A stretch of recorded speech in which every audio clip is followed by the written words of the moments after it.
अगस्त 2025 और पंजाब एक बहुत बड़े जल संकट से जूझ रहा है। जो खबरें आ रही हैं वो बताती हैं कि ये 1988 के बाद शायद सबसे भीषण बाढ़ है। मतलब राज्य का एक बहुत बड़ा हिस्सा पानी में डूबा हुआ है। जी हाँ, स्थिति वाकई बहुत गंभीर बताई जा रही है। तो आज हम इसी पूरी त्रासदी का एक विस्तृत विश्लेषण करने वाले हैं। हमारे पास एक रिपोर्ट है जो इसके अलग अलग पहलुओं पर रोशनी डालती है। कितना बड़ा संकट है, कारण क्या रहे, असर क्या हुआ और क्या कोशिशें हो रही हैं। बिल्कुल, इस रिपोर्ट के जरिए हम तह तक जाने की कोशिश करेंगे। हमारा मकसद यही है कि हम समझें कि असल में हुआ क्या, क्यों हुआ और इसके जो दूरगामी परिणाम हैं वो क्या हो सकते हैं। सही। तो चलिए शुरू करते हैं। जो शुरुआती आंकड़े हैं वही हालत बयान कर देते हैं।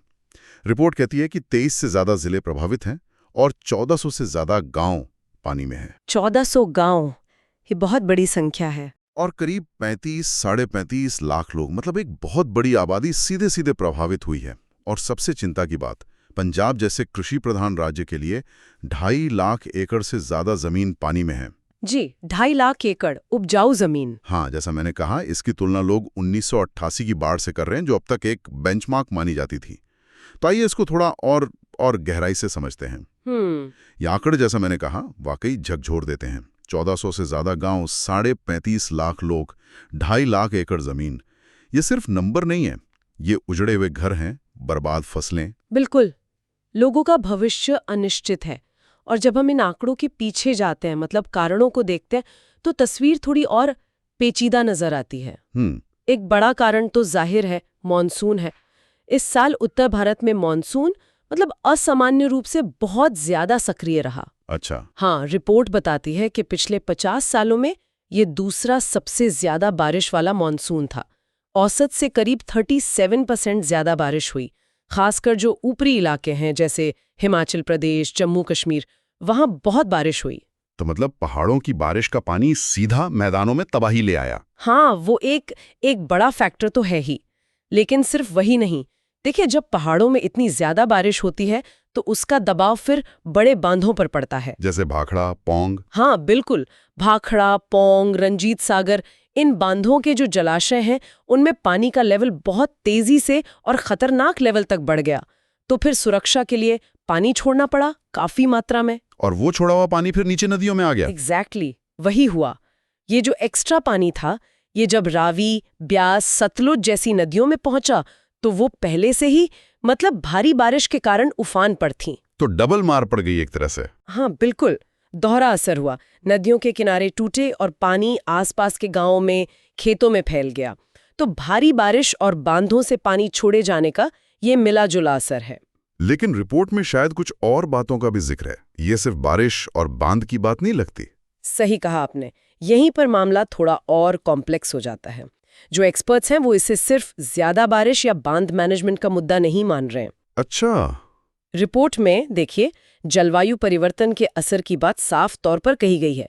जैसे मौसम का पैटर्न बदल रहा है, कम समय में बहुत ज्यादा बारिश हो जाना, ये घटनाएं बढ़ रही हैं। और इसके अलावा जो मानव निर्मित कारण है उनका भी एक बड़ा रोल है। जैसे कि क्या कारण है? जैसे अनियोजित शहरीकरण, बहुत तेजी से शहर फैले हैं। कई जगह तो नदियों की जो फ्लड प्लेन होते हैं, जहां पानी फैलता है स्वाभाविक तौर पर, वहां तक कंस्ट्रक्शन हो गया है। हाँ, ये तो बहुत जगह दिखता है। तो पानी का जो नेचुरल फ्लो है वो रुकता है। फिर शहरों में ड्रेनेज सिस्टम अक्सर या तो काफी नहीं होता या उसका रखरखाव ठीक से नहीं होता, वो चोक हो जाता है। जंगलों की कटाई से मिट्टी का कटाव बढ़ता है, तो नदियों में गाद जमा होती है, जिससे उनकी पानी संभालने की क्षमता कम हो जाती है। और फिर कई जगहों पर जो तटबंध है या दूसरे फ्लड कंट्रोल के जो स्ट्रक्चर हैं वो कमजोर हैं या पुराने हो चुके हैं। तो ये मतलब प्रकृति का प्रकोप और हमारी अपनी कमियों का एक तरह से मिला-जुला नतीजा है। हाँ बिल्कुल, एक तरह से ये वैसा ही है। प्रकृति और व्यवस्थागत कमियां दोनों का रोल है। और इसका जो मानवीय चेहरा है वो बहुत दुखद है।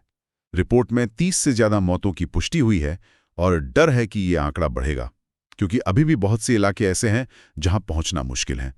पानी उतरने के बाद ही शायद सही तस्वीर सामने आए। जी हाँ, और विस्थापन, कितने लोग बेघर हुए हैं, इसका पैमाना भी बहुत बड़ा है। मौतों के अलावा लाखों लोगों की जिंदगी एकदम अस्त व्यस्त हो गई है।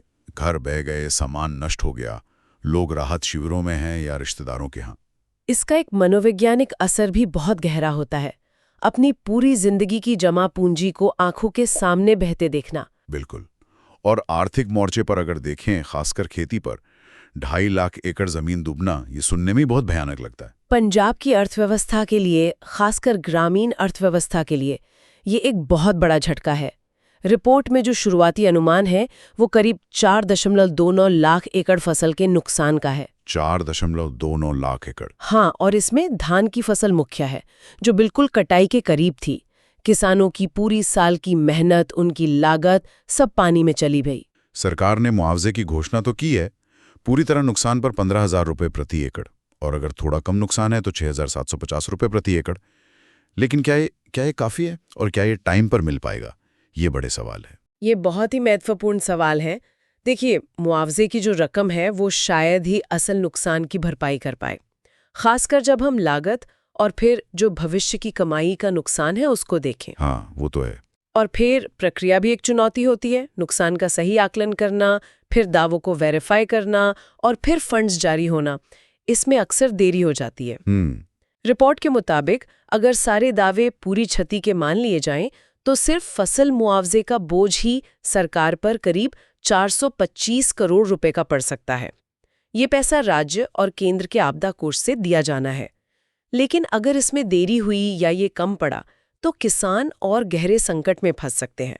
कर्ज का बोझ बढ़ सकता है। खेती के अलावा आम जीवन पर भी तो बहुत असर पड़ा है। स्कूल, कॉलेज बंद करने पड़े बार-बार। जी हाँ, पहले 27 से 30 अगस्त तक, फिर 3 सितंबर तक, कुछ जगह तो 7 सितंबर तक भी बंद रहे। और शहरों का क्या हाल है? रिपोर्ट में लुधियाना, जालंधर, अमृतसर, पठानकोट, गुरदासपुर, होशियारपुर जैसे शहरों का भी जिक्र है। वहां भी बाढ़ और जलभराव की गंभीर समस्याएं बताई जा रही हैं। ये अर्बन फ्लडिंग एक नई चुनौती है क्या? बिल्कुल। ये शहरी बाढ़ दिखाती है कि समस्या सिर्फ गांवों या नदियों के किनारे तक ही सीमित नहीं है। शहरों में ड्रेनेज सिस्टम का एकदम बैठ जाना, निचले इलाकों में पानी भर जाना, सड़कें नदियों जैसी बन जाना, ये सब कहीं ना कहीं खराब शहरी प्लानिंग और अपर्याप्त बुनियादी ढांचे का ही नतीजा है। इससे न सिर्फ ट्रैफिक रुकता है, बल्कि बिजली, पानी जैसी जरूरी सेवाएं भी ठप हो जाती हैं। स्कूलों, कॉलेजों का बार बार बंद होना पढ़ाई पर असर डालता है। मतलब सामान्य जीवन पूरी तरह से पटरी से उतर जाता है। और एक और चिंता जिसका जिक्र केंद्रीय मंत्री शिवराज सिंह चौहान ने भी किया था, पानी उतरने के बाद बीमारियों का खतरा। हाँ, ये एक वास्तविक और बहुत गंभीर चिंता है। बाढ़ का जो रुका हुआ पानी होता है, वो मच्छरों और बीमारी फैलाने वाले दूसरे कीटाणुओं के पनपने के लिए एकदम सही जगह बन जाता है। अच्छा। इससे मलेरिया, डेंगू, चिकनगुनिया जैसी बीमारियां फैलने का खतरा बहुत बढ़ जाता है। और साथ ही पीने के पानी के स्रोत भी दूषित हो जाते हैं।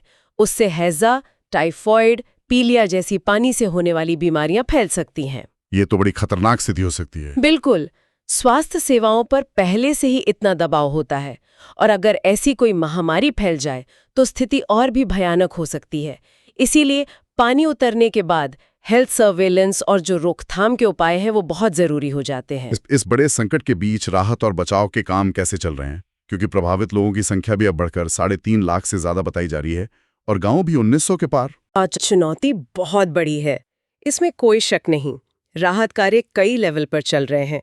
जो लोकल कम्युनिटी है, वॉलंटियर ऑर्गेनाइजेशंस हैं, धार्मिक संस्थाएं हैं, जैसे गुरुद्वारों का लंगर जी, ये लोग अक्सर सबसे पहले पहुंचते हैं। हाँ, इनकी भूमिका हमेशा अहम रहती है। बिल्कुल।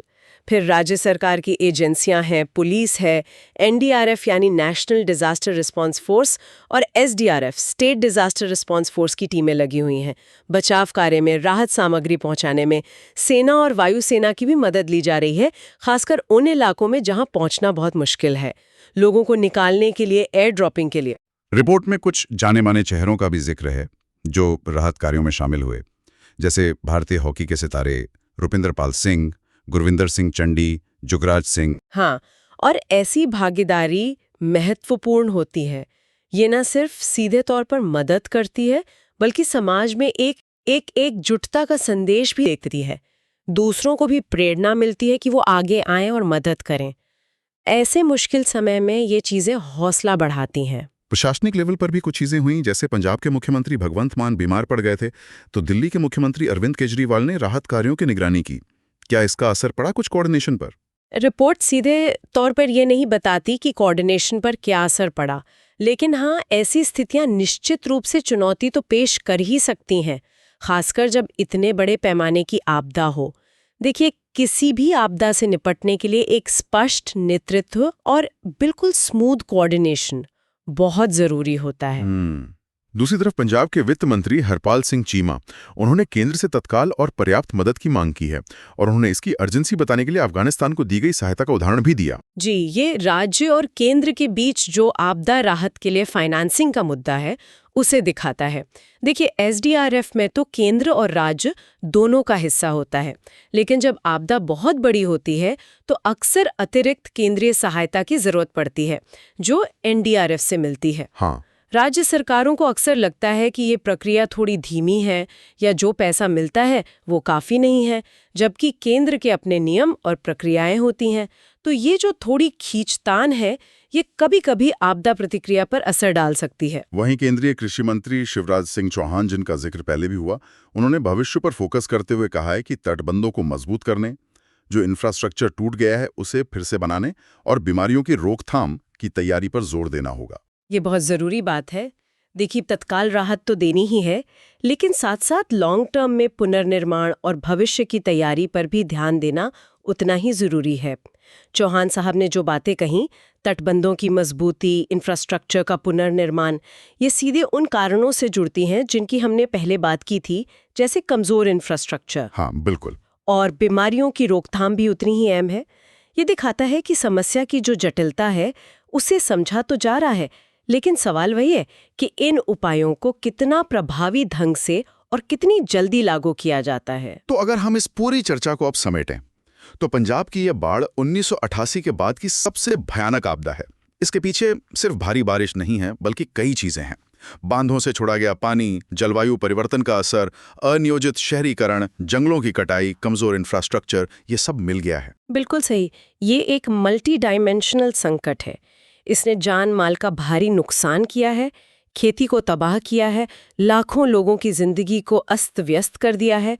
राहत कार्य चल रहे हैं, लेकिन उनमें भी अपनी चुनौतियां हैं, कोऑर्डिनेशन की, संसाधनों की। ये संकट हमारी तैयारियों पर, हमारी विकास की प्राथमिकताओं पर और अलग-अलग एजेंसियों के बीच तालमेल पर बहुत गंभीर सवाल खड़े करता है। इसको मतलब साफ है कि ये सिर्फ एक दुर्भाग्यपूर्ण घटना नहीं है, ये कई स्तरों पर हमारी विफलताओं और बदलते पर्यावरण का नतीजा है, और ये भविष्य के लिए एक बहुत बड़ी चेतावनी है। निश्चित रूप से। और यहीं से मुझे लगता है हमारे श्रोताओं के लिए सोचने का एक बिंदु निकलता है। रिपोर्ट साफ तौर पर जलवायु परिवर्तन और इंफ्रास्ट्रक्चर के मुद्दों को ऐसी घटनाओं की बढ़ती फ्रीक्वेंसी और गंभीरता से जोड़ रही है।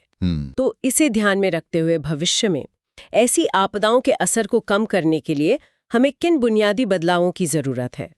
क्या हमें अपनी क्षेत्रीय जल प्रबंधन की जो रणनीतियां हैं, खासकर जो इंटरस्टेट नदी जल बंटवारा है, बांध संचालन के नियम हैं, उन पर फिर से सोचने की जरूरत है? बिल्कुल। हमारे शहरों को ज्यादा रेजिलिएंट, ज्यादा लचीला बनाने के लिए अर्बन प्लानिंग में क्या बदलाव लाने होंगे? और बड़े पैमाने पर देखें तो क्या हमें विकास के उस मॉडल पर ही सवाल उठाने की जरूरत है जो शायद पर्यावरण और आपदा के जोखिमों को उतना महत्व नहीं देता जितना देना चाहिए? ये वाकई बहुत गहरे और जरूरी सवाल हैं, और इन पर सिर्फ नीति बनाने वालों को ही नहीं, बल्कि हम सबको, आम नागरिकों को भी सोचने की जरूरत है। इसी विचार के साथ हम आज का ये विस्तृत विश्लेषण यहीं समाप्त करते हैं।